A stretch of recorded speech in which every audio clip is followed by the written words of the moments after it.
Assalamualaikum warahmatullahi wabarakatuh. Baik. Nama saya Sugeng Mulyadi. Saya akan menjelaskan atau memberikan surat tentang sistem AC.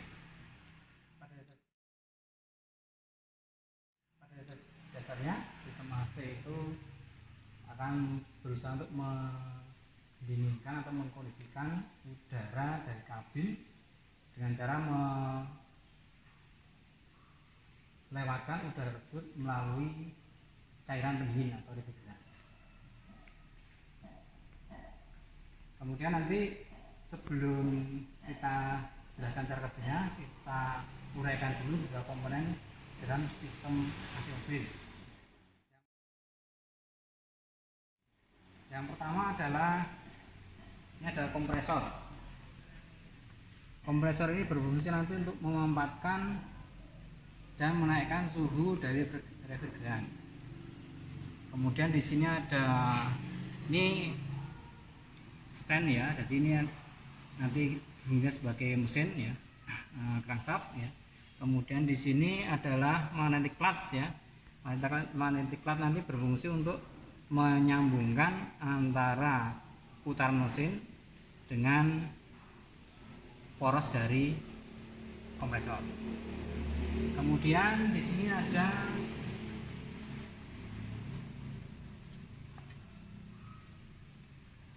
kondensor ya. Kondensor ini nanti berfungsi untuk menurunkan suhu dari refrigeran.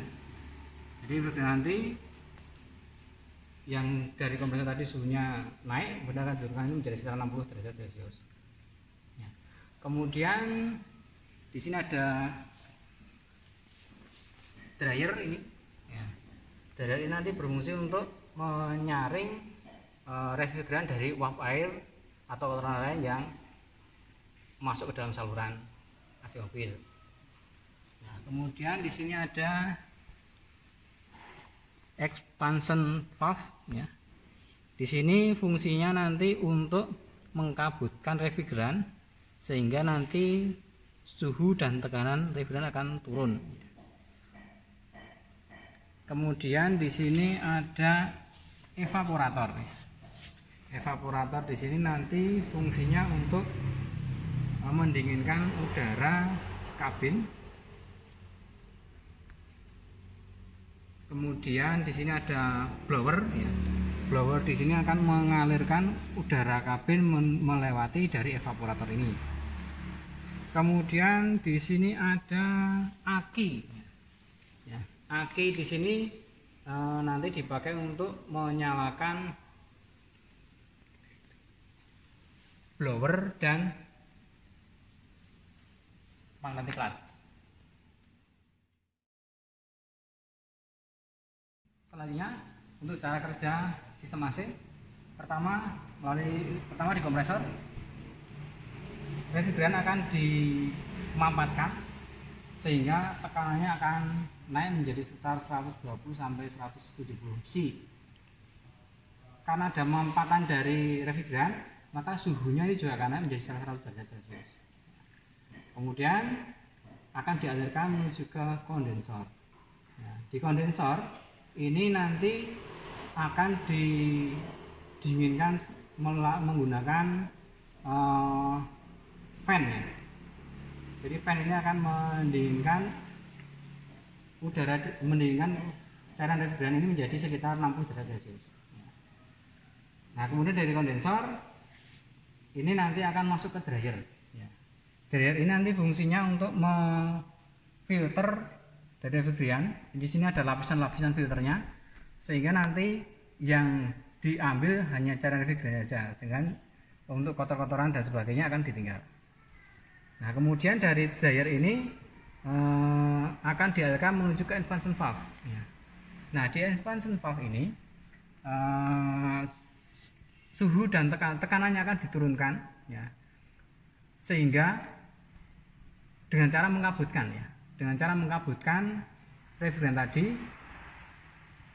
sehingga suhunya turun menjadi sekitar 8 derajat Celcius ya.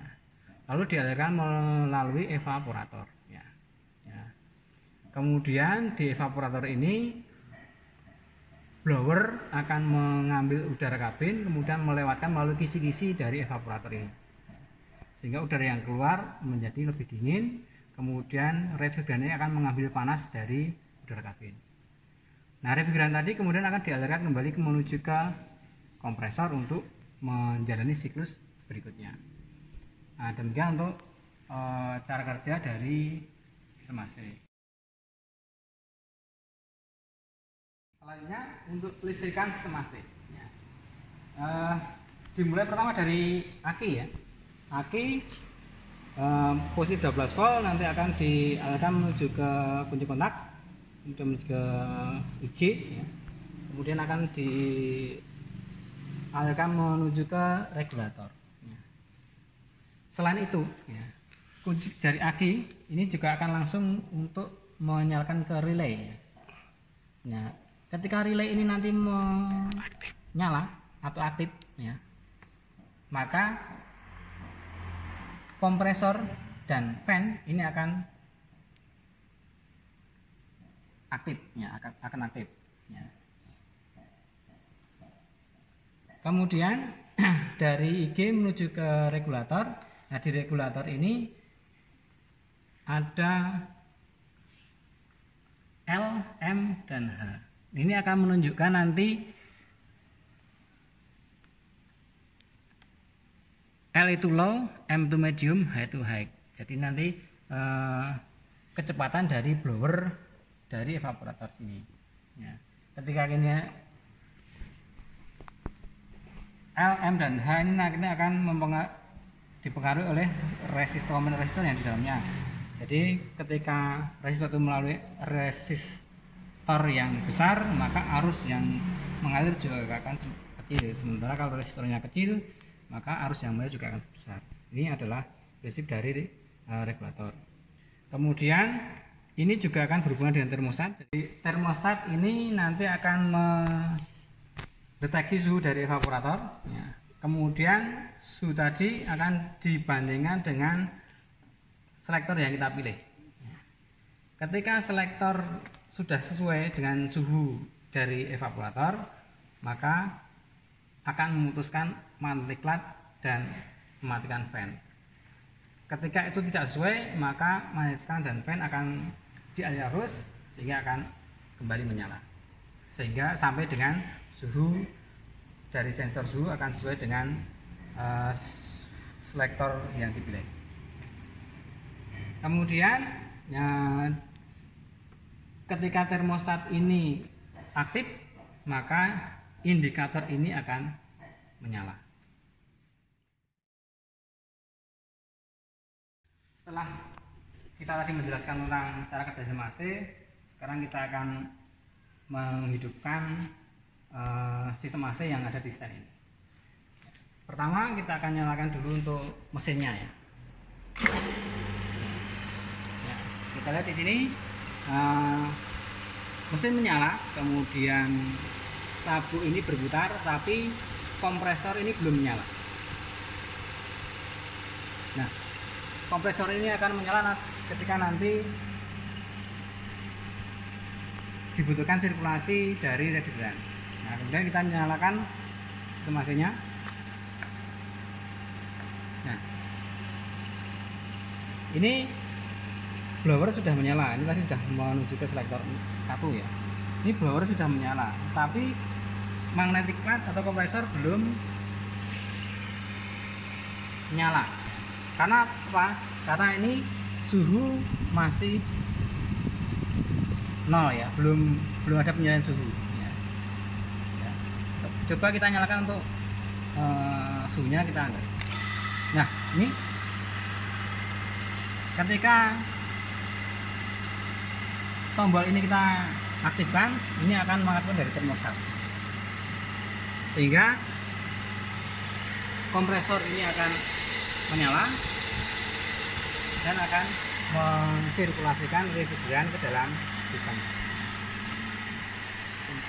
Terlebih ini indikator sudah menyala, berarti ini akan menyesuaikan suhu dari ruangan kabin ini untuk didinginkan. Demikian tutorial untuk semase untuk stand ini. Terima kasih. Assalamualaikum warahmatullahi wabarakatuh.